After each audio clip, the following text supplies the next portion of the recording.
call the men and women who unselfishly defend our country patriots.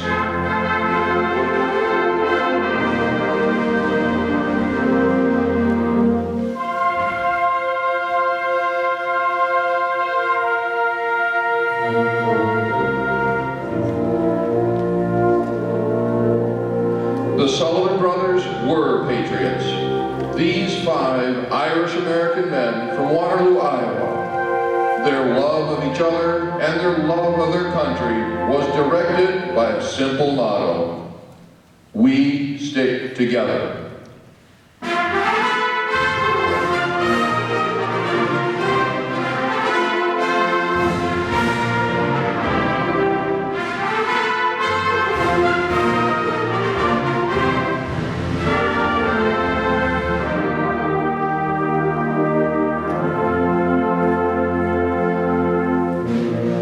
They were called the Fighting Sullivans. At least that's the name Hollywood used in the story of the brothers' lives. They had their share of fights even before the war.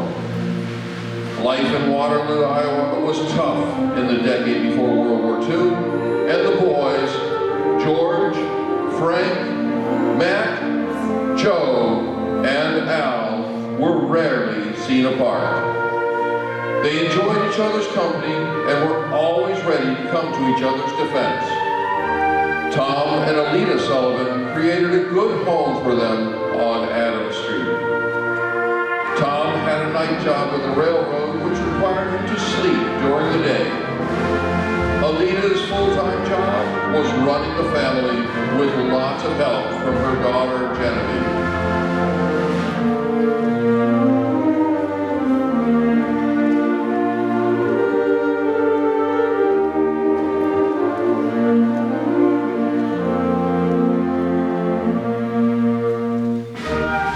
The boys ran freely around town. They enjoyed anything to do with the outdoors, including hunting for geese, ducks, and rabbits.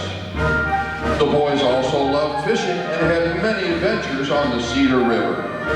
They once found an old leaky boat, patched the holes with mud and sticks, and went sailing. When their repair job failed, the craft started sinking. Everyone but Al, the youngest, could swim, but luckily he was rescued by a bystander. This event solidified the bond between the brothers, and they vowed to protect each other in the future. Their fearlessness and drive for adventure were unshaken. Joseph, known as Red, owned a motorcycle. He made quite a name for himself as a racer. Sometimes the boys would even climb the railroad water tower to wave hello to their dad. Rumor has it, the boys also had some musical talent and often sang Irish melodies.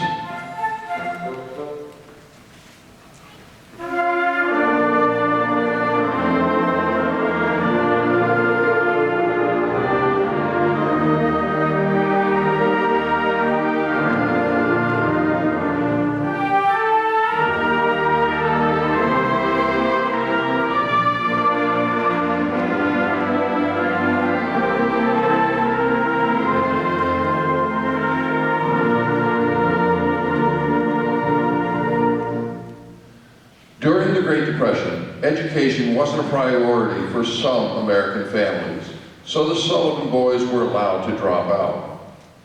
The brothers got jobs at the Rath meatpacking plant and earned enough for recreation at local taverns and pool halls. A weekend highlight was dancing to big band music at the Electric Park Ballroom.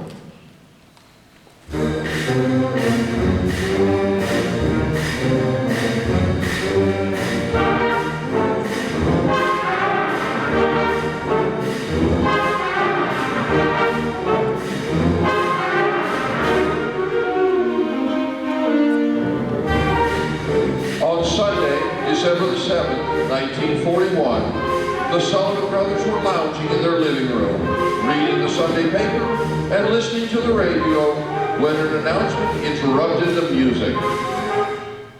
The Japanese had attacked Pearl Harbor. No one, including the Sullivan brothers, could imagine how the world was about to change.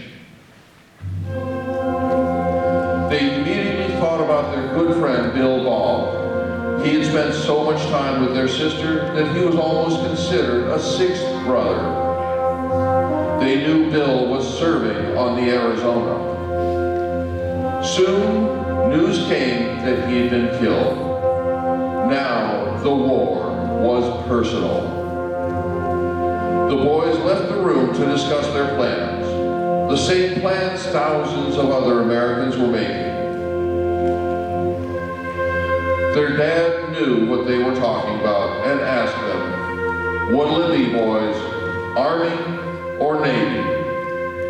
George and Frank had already served a stint in the Navy, so they convinced their brothers to go that route. Alita had overheard their discussion and was already crying when they announced their plans. Al, who was the only married brother with a young son, could be exempt from serving. However, his wife knew that he'd be heartbroken to stay home, so she encouraged him to follow his brothers.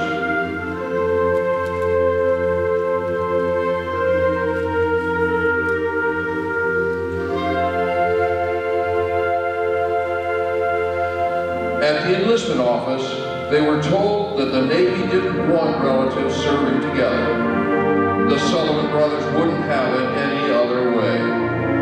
A strong letter from George convinced the Navy to bend its policy. After 4 weeks of training, the brothers were assigned to the light cruiser Juno. This was wartime. Then the ship was soon headed for battle in the South Pacific. The Juno's commander, Captain Lyman Swenson, knew the ship was fast. It was heavily armed, but its armor could never withstand a torpedo attack.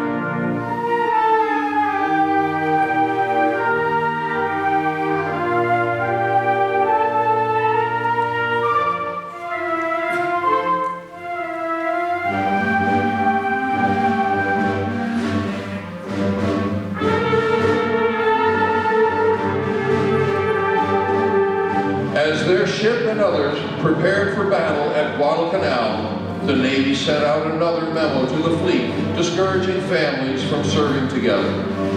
They knew the fighting would be fierce, and they were offering another reassignment to split up families. Ironically, there was a set of 4 brothers also on the Juno who decided to be reassigned. The Sullivan brothers thought about it, but once again decided to stick together. In November of 1942, less than a year after Pearl Harbor, the ship was engaged in heavy fighting in Guadalcanal.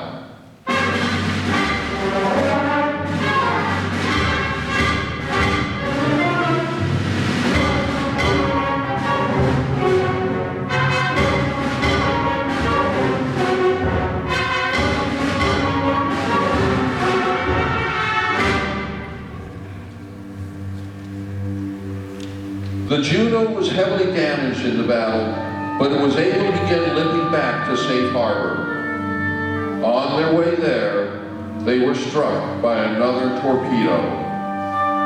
Sailors on other ships described the explosion as one that no one could survive. Just over 100 of the 700 on board the Juno survived the second attack, including George Sullivan. After a week in life rafts, only 10 survived. Most, including George, died of their injuries, dehydration, or shark attacks.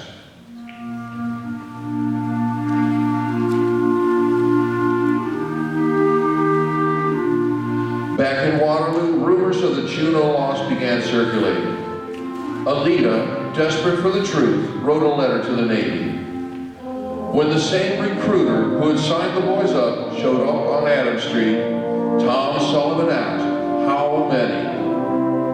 "All 5 was the reply. Anyone who has experienced the loss of a family member can understand the deep sense of grief. Losing 5 sons was almost more than anyone could bear. Can you imagine all your future plans for birthdays, family gatherings, Thanksgiving and Christmas, all destroyed in an instant? All of Waterloo shared their grief and sympathy poured in from across the country. Even President Roosevelt penned a personal letter.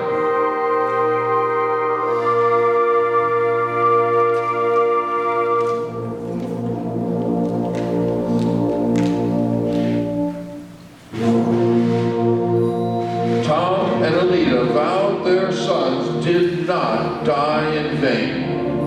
They toured the country at their own expense, promoting the sale of war bonds. In 1943, Alida christened the USS Sullivans. The ship earned 9 battle stars in World War II and 2 more in the Korean War. Hollywood made a movie about the boys, and there are many other tributes in the city of Waterloo, Iowa. Al's granddaughter, Kelly Sullivan, christened a new USS Sullivans in 1995. There isn't a member of the United States Navy who doesn't know the story of the Sullivans. We look forward to the day when every American knows their story.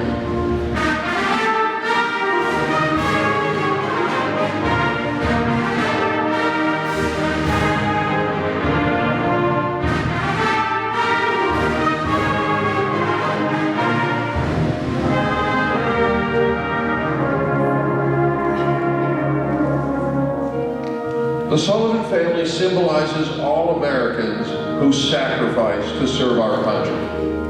Military members and their families all suffer during war. The supreme sacrifice made by these 5 brothers represents the best of the United States. As citizens of this country, the least we can do is remember and never forget who they were. The people are gone, but the memories of what they did can last forever. We owe that to anyone who has served our country.